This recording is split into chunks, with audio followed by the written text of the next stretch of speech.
To add a Rapid Pay card to your Cash App, start by opening the app and logging into your account. Next, click on the profile icon at the top of the screen, which will take you to your profile page. Under the Account and Settings section, you'll find the option to Link Banks. Click on this. Then, select the Link Debit Card option and enter your Rapid Pay card number, expiry date, and zip code. After that, click the Link Card button at the bottom.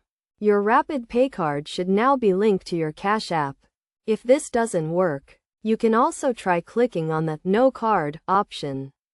Then select the bank account associated with your Rapid Pay card, and link that account to use your card with the Cash App.